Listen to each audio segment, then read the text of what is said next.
অন্যদিকে যুক্তরাজ্যের প্রধানমন্ত্রী কিয়ার স্টারমার রয়্যাল নেভির যুদ্ধজাহাজ পাঠানোর মার্কিন অনুরোধ প্রত্যাখ্যান করে বলেছেন, এটি আমাদের যুদ্ধ নয়, সবচেয়ে কঠোর অবস্থান নিয়েছে স্পেন।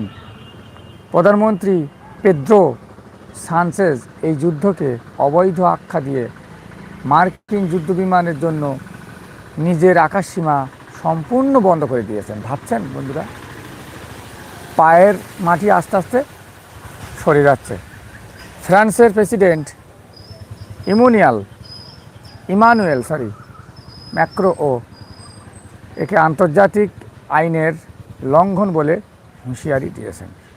তো একের পর এক নেটো দেশগুলো সরে যাচ্ছে।